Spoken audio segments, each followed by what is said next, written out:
History books will tell you that in February 1946, 6 white men were discovered dead along a 3-mile stretch of road between Harlem and the Bronx. The official police statement labeled it gang violence. Case closed in under 48 hours. No follow-up, no suspects, no justice. But the records don't tell the whole story. They don't mention the file the NYPD quietly stamped, "Do not pursue." They don't describe how those 6 men actually died. It wasn't bullets. It wasn't knives. It wasn't anything fast or merciful. They died the same way they had killed William Big Willie Jackson 3 days earlier, dragged behind a pickup truck for 3 miles while still conscious. Witnesses who saw that truck pass their buildings all remembered the same sounds: screaming, pleading, the sickening scrape of bone against pavement, and above it all, one voice, steady, cold as winter. "He saved my life. You took his, now I'm taking yours." Slowly, that voice belonged to Bumpy Johnson. What happened on the night of February 21, 1946, didn't just end 6 lives. It sent a message so brutal that for the next 20 years, not a single white gang tried to operate in Harlem. Not one. They remembered the truck. They remembered the ropes. They remembered the 3-mile trail of blood. To understand why, you have to understand who William Big Willie Jackson was and why Bumpy would have burned the world down to avenge him. Willie was born in Charleston, South Carolina, in 1918. He grew up picking cotton, grew up hearing words meant to shrink him, define him, keep him in his place. By early 1941, at 23 years old, he was working the docks in Red Hook, Brooklyn, loading ships for $3 a week. Backbreaking labor for men who wouldn't even meet his eyes. One cold February night, 5 white dock workers cornered him in an alley behind the warehouses. "You're taking jobs meant for white men," their leader said, flashing a knife. "We're going to remind you where you belong." Willie fought back. He was 6'2", 200 pounds of muscle carved from years of hard labor, and he'd been fighting his entire life. He dropped 2 of them before the other 3 pulled blades. That's when Bumpy Johnson happened to walk by. He didn't know Willie, didn't owe him anything, but he saw 5 armed men surrounding one dock, and Bumpy had rules about that. He drew his .45 and fired 2 shots into the air. "This man works for me now," he said. "You got a problem with that?" The 5 men looked at Bumpy's face and saw something there that convinced them to choose survival over pride. They ran. Willie stood there breathing hard, blood trickling from a cut on his arm. "I don't work for you," Willie said. "You do now," Bumpy replied, "because those 5 are coming back tomorrow with 10 more. So you've got 2 options: work for me and live, or stay here and die."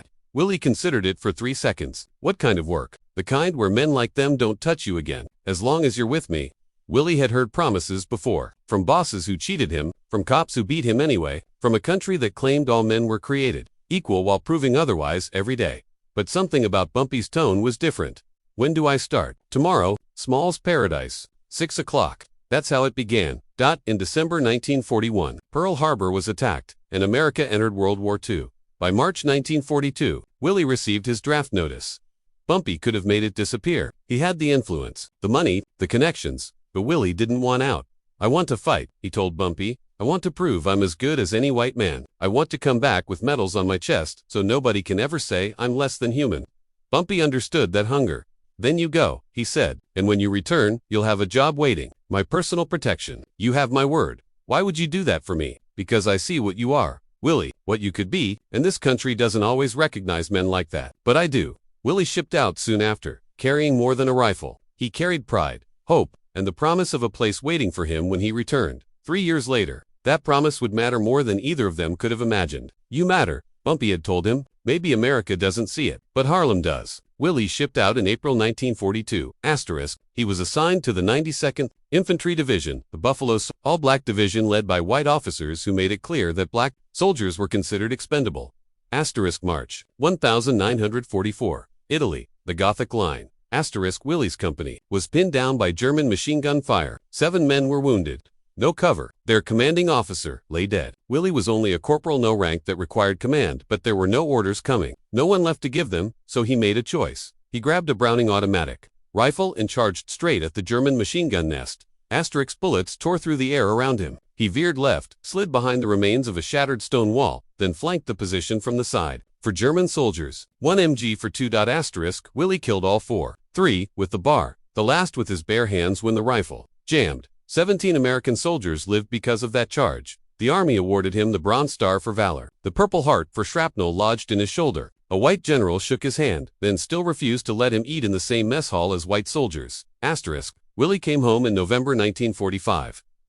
He stepped off the ship in uniform, medals shining on his chest, expecting that maybe now America would finally see him as equal. Instead. A white woman screamed when he sat beside her on a bus. The driver forced him off. A midtown restaurant refused to serve him. We don't serve collards. 3 police officers beat him in Times Square for what they called looking at a white woman wrong.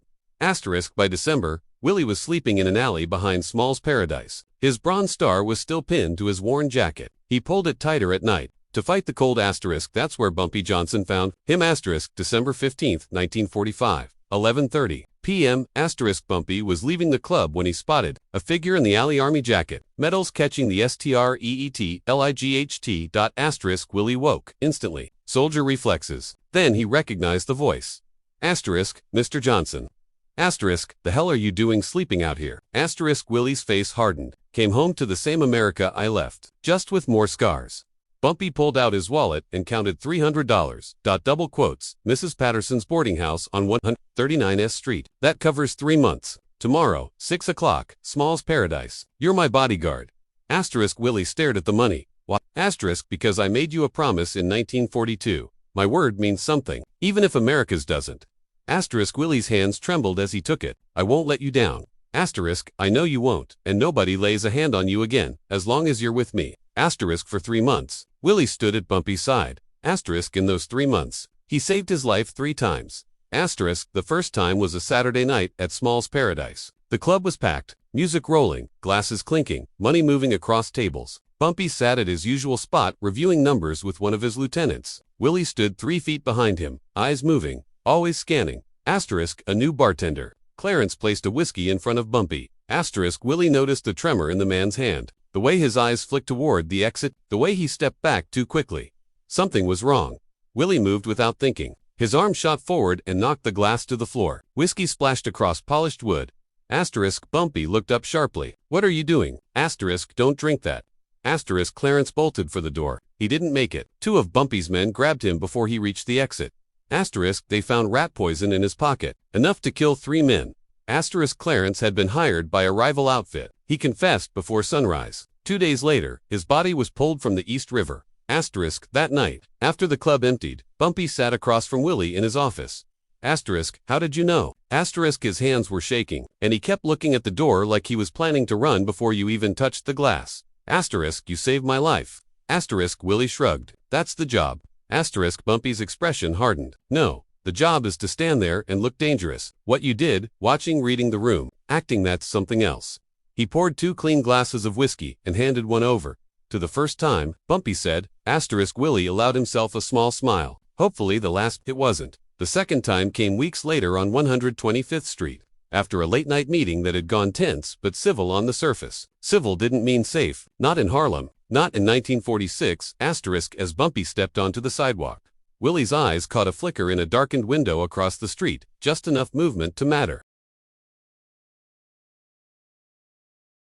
The meeting with the Italian associates ended just after dark. Territory lines discussed. Hands shaken. Tension buried beneath polite smiles. Bumpy Johnson stepped onto 125th Street. Willie followed 3 steps behind, eyes moving the way they had in Atelier rooftops, fire escapes, doorways, parked cars. Nothing was background to him. Everything was a potential threat. He saw it first. A sharp glint of light from a 3rd-floor window across the street. Glass. Scoped down. Willie lunged, grabbing Bumpy by the shoulder and yanking him sideways. They crashed through a nearby doorway together. The rifle shot cracked a split second later. The bullet tore into the doorframe exactly where Bumpy's head had been. Willie was already rolling, .45 drawn, firing 3 fast shots at the window to pin the shooter down. The sniper vanished before Bumpy's men could reach the building. That night, in the safe house, Bumpy stared at the splintered wood. 6 inches, he said quietly. 6 inches to the left and I'm dead.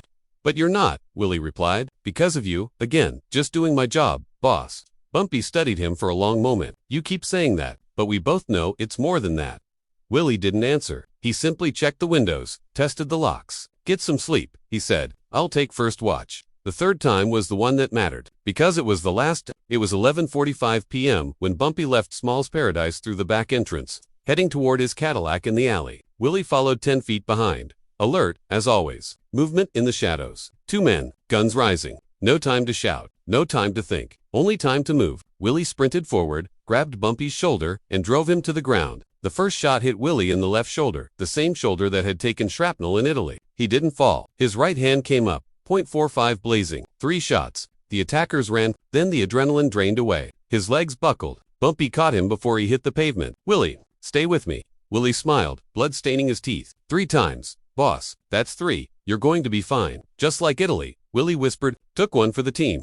They rushed him to Dr. Silverman's townhouse on 145th Street. The doctor worked for 2 hours, extracting the bullet, stitching the wound. By 2 a.m., Willie was stable. Morphine dulled the pain. Bumpy sat beside the bed, listening to the steady rhythm of his breathing. Outside, Harlem traffic hummed faintly in the night. 3 times, Bumpy said quietly. Willie smiled without opening his eyes. "You counting? Hard not to. That's the job." "No," Bumpy said, standing nearby and looking tough. "That's the job. Throwing yourself in front of bullets, that's something else." The morphine loosened Willie's tongue. "You remember what you told me in Red Hook back in 41. I said a lot of things. You said nobody would ever put their hands on me again as long as I was with you."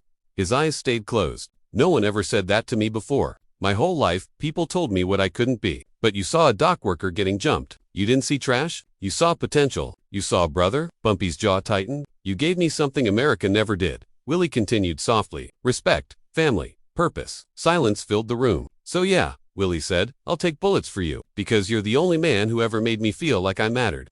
"You matter," Bumpy said, his voice rough. "To me, to Harlem. I know, boss. Get some rest. We'll find who sent those shooters tomorrow." Willie drifted toward sleep. Just before it took him, he murmured, "Boss. Yeah, thank you. For everything." "No," Bumpy replied. "Thank you. For all 3 times." Willie gave a faint smile. "Might be a 4th. I can feel it, not if I can help it. We'll see." Those were the last words they ever spoke. Across town in Hell's Kitchen, Danny Morrison and his crew were drinking at Murphy's Tavern when Polly McCarthy burst through the door. "Danny, you're not going to believe this." "What?" "That black bodyguard you shot tonight. Johnson's man. I know where he is." Danny's eyes narrowed. "Where?" "Doctor's place, on 145th Street. No guards, just him and the doctor.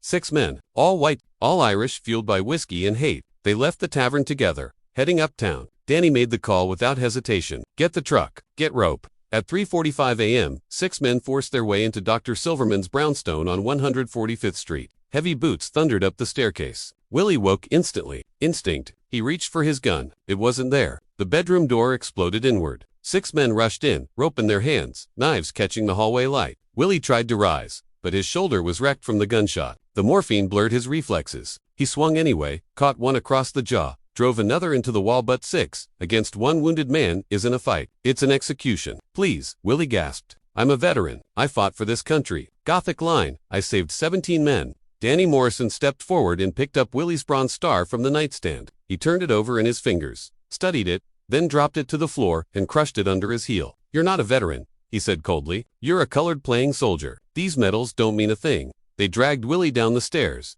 out into the street, and threw him into the back of a pickup truck. Rope tightened around his chest, and Willie understood. He'd heard stories growing up in the South. "No, please, God." Danny started the engine and glanced into the rearview mirror. "Let's see how heroic you are after 3 miles.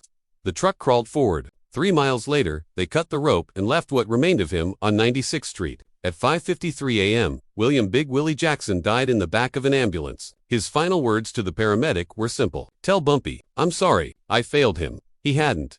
Illinois Gordon burst into Small's Paradise just after sunrise. "Boss, it's Willie." Time seemed to stop. "What about Willie?" "He's dead. They dragged him 3 miles. Illinois couldn't finish the sentence. Bumpy Johnson drove straight to Harlem Hospital and walked into the morgue. The attendant tried to block him. Bumpy pushed past without a word. He stood over the table and slowly pulled back the white sheet. What he saw stayed with him for the rest of his life. Willie's body was torn beyond recognition. Skin stripped, muscle exposed, bone visible in places it should never be seen. His face was barely identifiable, but in the pocket of his jacket were the medals. Bent, crushed. Bumpy reached in and took the bronze star into his palm. That small piece of metal represented everything Willie believed about this country, everything he'd bled for. 6 men had told him it meant nothing. Bumpy covered Willie's body again. His hands trembled not from fear, but from a rage so complete it barely fit inside him. He walked out of the hospital, got into his car, and drove back to Small's Paradise. Illinois was waiting with a folder. "You got names?" 6. Danny Morrison's crew. Hell's Kitchen. Bumpy opened the file. 6 photographs stared back at him. Danny Morrison, Tommy O'Brien, Polly McCarthy, Frank Murphy, Lou Bennett, Rick Sullivan. Where are they? Murphy's Tavern. All 6. Drinking. Celebrating. Bumpy closed the folder. "Get me a pickup truck. Black same make as theirs. And get me 15 men. We're going to Hell's Kitchen. Boss, if I do this, Bumpy interrupted quietly, Willie's death means something. It means every gang in New York learns that Harlem protects its own. The police already closed the case, Illinois said. Called him a gang member. For hours. Bumpy's eyes were ice. Then we handle this the Harlem way. 2 nights after Willie's murder, Murphy's Tavern sat sealed tight. Doors locked. Windows covered. Guns loaded. They knew Bumpy would come. At least they thought they were ready. At 11:45 p.m., 3 black Cadillacs rolled down 10th Avenue, with their headlights off. They stopped in front of the tavern. 15 men stepped out, armed, silent, loyal. Illinois Gordon approached the front door with a crowbar. 2 strikes. The lock shattered. The door swung open. Inside, 6 men scrambled for their weapons. Too slow. Bumpy's men poured through the doorway like a flood breaking through a dam. 3 of them went straight for Danny Morrison. 2 sealed the back exit. The rest spread through the room, cutting off every angle, every escape. And then Bumpy Johnson stepped inside.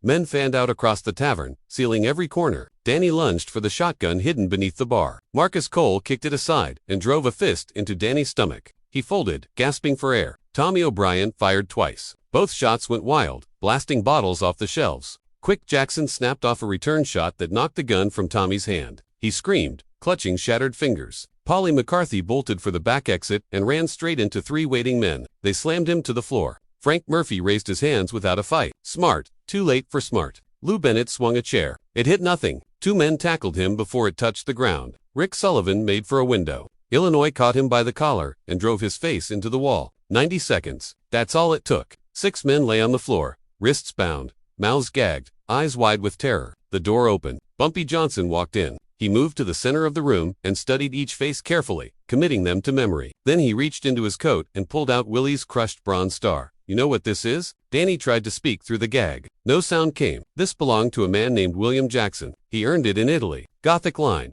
Saved 17 American lives. Bumpy's voice was calm, cold. He came home expecting to be treated like a hero. 3 days ago, you dragged him through the street like an animal. He showed you his medals. He begged you to stop, and you stepped on this.